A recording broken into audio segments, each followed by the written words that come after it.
à quoi vous allez assister, c'est une conférence-concert, on l'appelle comme ça, sous le titre « L'actualité du jour ». On a l'habitude de résumer ça de la façon suivante.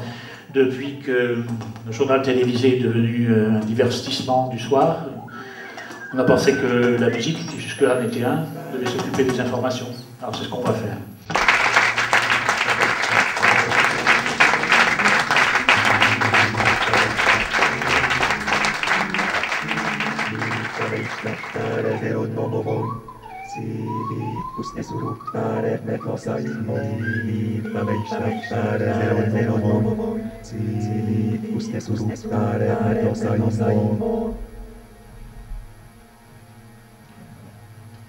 Voilà, bon, j'ai rien à rajouter, mais bon, sauf une chose quand même, c'est une chose, c'est que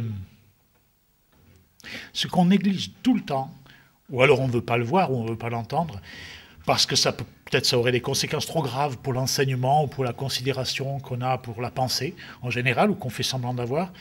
Ce qu'on néglige, c'est que la pensée, c'est de l'ordre d'une volupté qui est très proche de la volupté musicale, justement. C'est-à-dire que toute l'explication qu'on peut donner d'une chose, elle n'est pas sous-tendue uniquement par un souci de vérité, ce serait infiniment triste, mais par un souci qui consiste à faire correspondre les morceaux de sens, les phrases, les finales de la phrase, de les faire correspondre à l'objet dont on parle ou à l'intuition qu'on a de cet objet. En définitive, c'est extrêmement proche de la musique. C'est extrêmement proche de la musique. C'est extrêmement proche de la musique.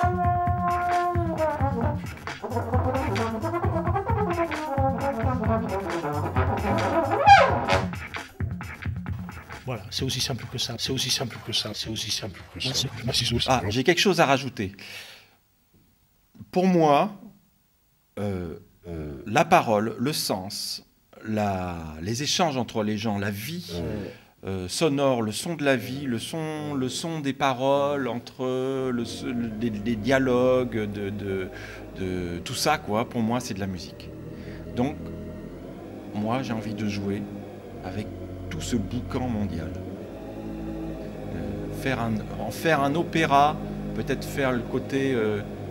oui, c'est ça, symphonie de notre environnement. Bon, c'est un paradoxe parce que l'actualité, ça n'a pas de début et pas de fin. C'est toujours précédé par quelque chose de très actuel et ça sera toujours suivi par quelque chose d'également actuel. Donc, si vous voulez, l'actualité, par définition, ça n'a jamais commencé, ça ne peut pas finir, ça continue même quand on n'est plus là. Bon, il n'y a rien qui soit vraiment représentatif de l'actualité, sauf n'importe quoi d'actuel. Alors, si tout est actuel, rien n'est actuel. Ben, évidemment, comme tout. Impossible de dire une vérité sur l'actualité. Une actualité qui soit la vérité de l'actualité. Donc ça veut dire que l'actualité n'est pas vraie.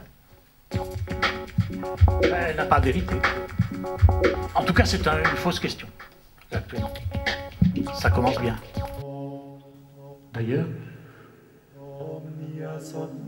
D'ailleurs, Dieu n'a pas de temps.